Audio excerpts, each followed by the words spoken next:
G'day guys, my name is CJ.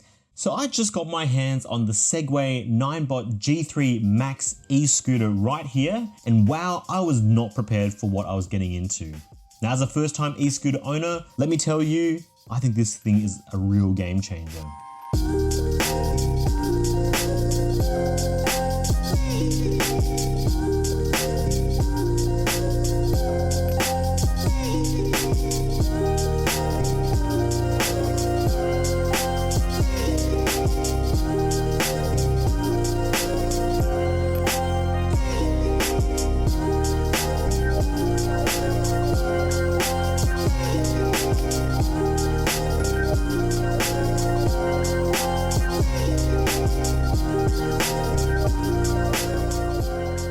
And the timing of this is quite apt really, because here in South Australia, up until only July this year, 2025, it was actually illegal to ride e-scooters on public roads.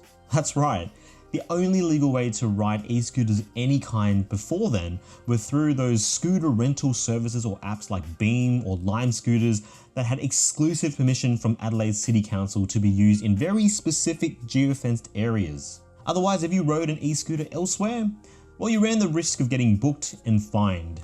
But not anymore. As long as you ride under 10 kilometers per hour on footpaths or 25 kilometers per hour on shared road and bike paths, oh, and of course wear a helmet, you were good to go. So when I received the box, I don't know what I was expecting, but I certainly didn't realize just how huge this scooter was. Now that's not a bad thing, as we'll see, because opening the box, I was just impressed by how well things were packed in and just how premium everything looked and felt. It was slightly disassembled with the handlebar and the screen detached, but it comes packed with screws and tools that were easy to understand, and it was easy enough to screw things together and get started. It came with a few extra accessories and screws as well as the instruction manual, and pulling it out, you can understand just why it came in such a beastly box, because unlike the old analog push razor scooters from my childhood, this thing is solid. From the top bars down to the chunky tires, this thing is super solid through and through. And yet despite all of this, the G3 Max has this sleek design that also makes it look more like a piece of tech than just a scooter. So once you put everything together, you're good to go. Or so I thought, because before getting this thing started, you get told to connect it to a phone via Bluetooth because there's all these smart features to it. I mean, everything has an app, right? You get features like proximity unlock, monitoring status, modifying charging settings, things like that, which is all well and good, but it did take a few attempts to get it connected. Because it turned out you need to be pretty quick to press the connect button with your thumb and it'll work.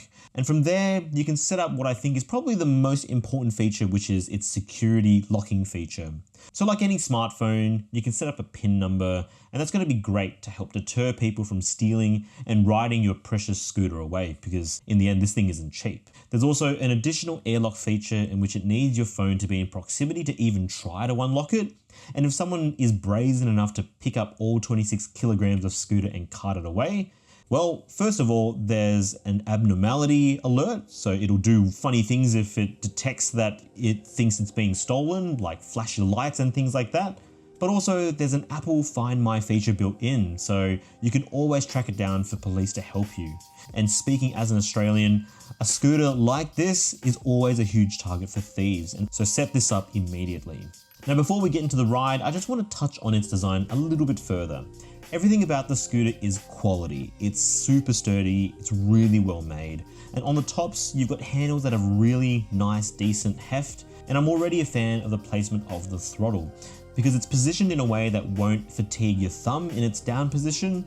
And you've got the control panel on the left, which is conveniently located for your thumb. And that's nice and comfortable to click the essential buttons that control different functions like your lights. Speaking of which, this scooter has blinkers.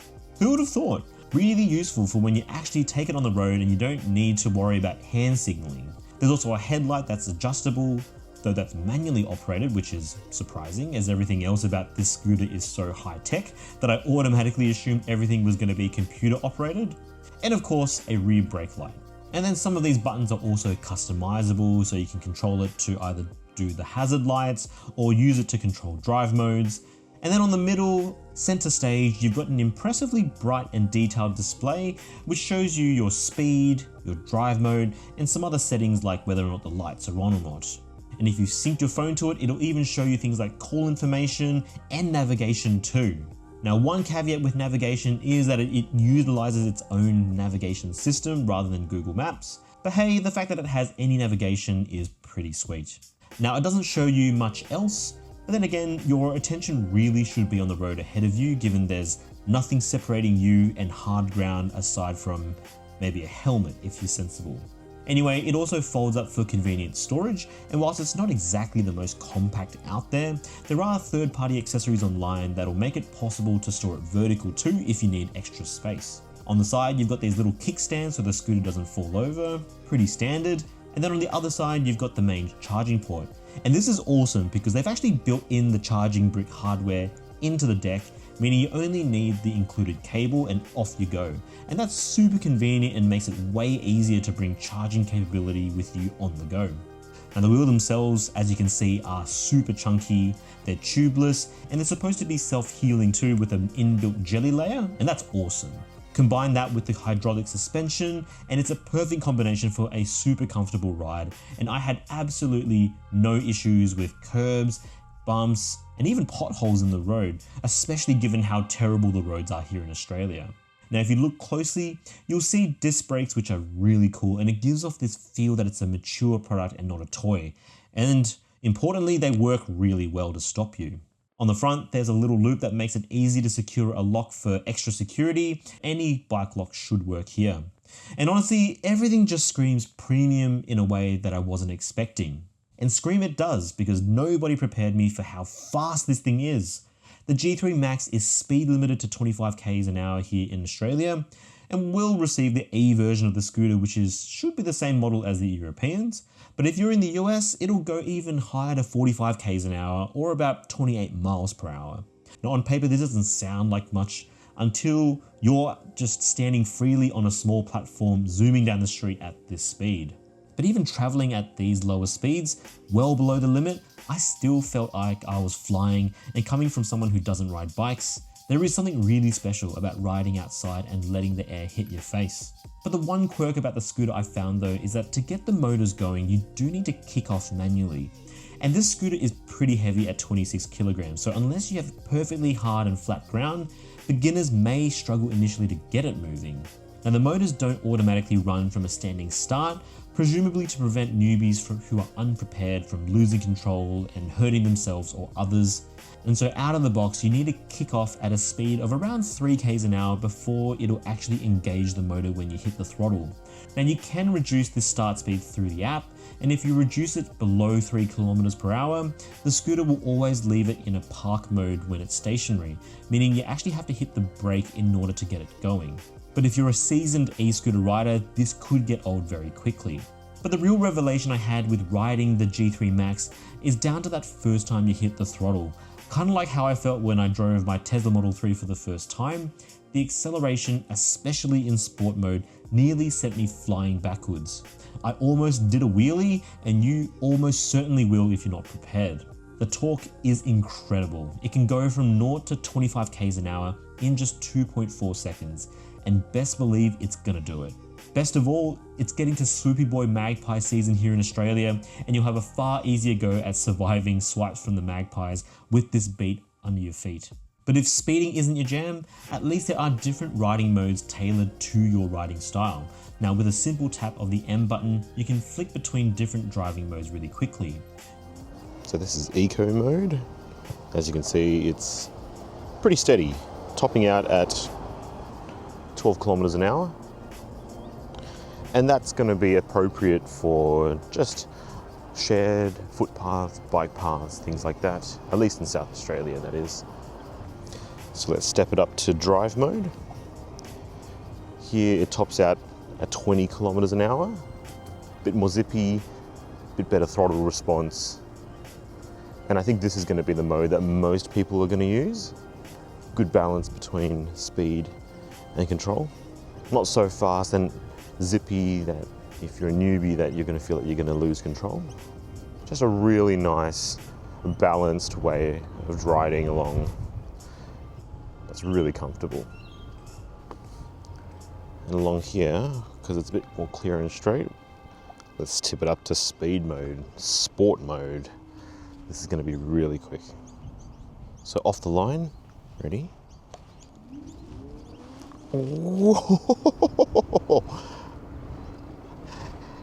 And so it tops out of the box at 25 kilometers an hour.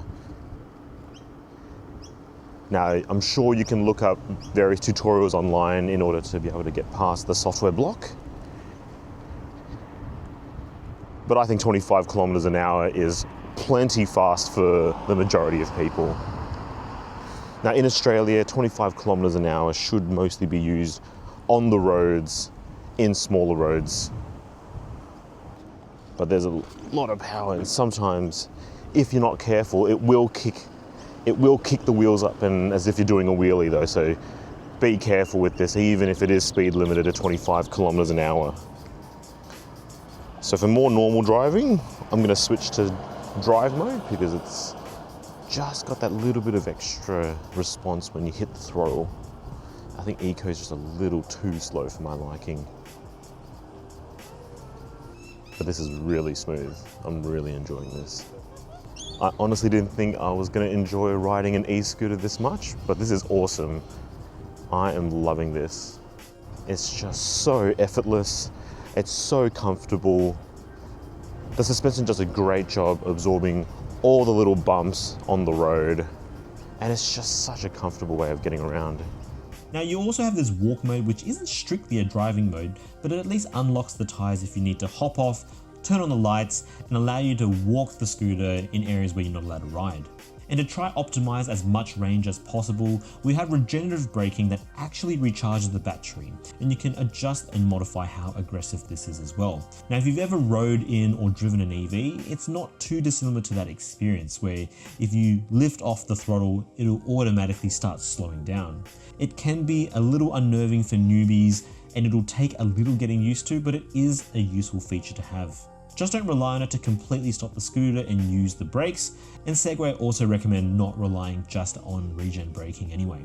Now all of these features and more can be customized inside the app, which I found pretty easy to use. The interface is self-explanatory, and though there are a lot of hidden features hidden behind the main screen, pretty much any feature you can think of, there's probably a setting somewhere hidden in the app, or if you know where to look in the internet, there'll be ways to unlock other features. Want to set a charging schedule? Check. Want to change what your brake lights do when you hit the brakes? Check. Want to customize your maximum speeds depending on the mode? Check. Even now, I'm still discovering new features in the app days later. Now, for city commuters out there, this thing is going to be perfect, and I think is going to be the target market here. The range of this thing is seriously impressive. Segway claims up to 80 k's on a single charge, and whilst this range is only achievable in the most ideal situations like riding in eco mode, at a steady pace, on flat ground, it's still pretty reassuring. Because I've gone on several decent rides now without any battery anxiety, and as long as work is no further than 50 k's away, you're gonna be sweet. And if you're someone that works in an office where you can actually plug it in, it'll easily charge up enough juice for the return leg. Since Segway says it can charge to 100% from naught in just 2.5 to 3 hours, which is pretty close to the speeds I've been observing. Now this range definitely takes a hit when you speed things up, and even in sport mode, Segway states they can have a range up to 65 k's. Now I'm a little skeptical it'll be able to do this at full pelt, and I imagine there's going to be some software trickery or limiting to get to that range, but for the vast majority of users, that's going to be more than fine. So would I recommend the Segway Ninebot G3 Max to other first-time e-scooter owners or even seasoned e-scooter riders? Absolutely. If you're looking for a far more convenient, greener way to commute to work, zip around town, or get away and have a bit of fun with speed on the weekends, this is perfect. It's powerful, it's feature-rich, connected, and honestly, super addictive. And after testing out this scooter, I'm a self-confessed convert. Now, of course, this one does start at a pricey 1,999 Australian dollars, so it's definitely not cheap, but I feel like the package and the features you get and the value it provides is still pretty insane. So if you're on the fence about getting an e-scooter and you've got the budget, the G3 Max might seem like overkill at first with both price and features, but trust me, you'll appreciate having all of these quality of life features as you get more comfortable riding. So anyways, what do you guys think? Do you reckon the G3 Max is worth the price? Let me know why or why not in the comments section below. Of course, if you enjoyed what you saw, give us a like, subscribe for more, and of course, ding the bell icon so you don't miss out. Stay safe out there, and of course, I'll catch you in the next video. Cheers.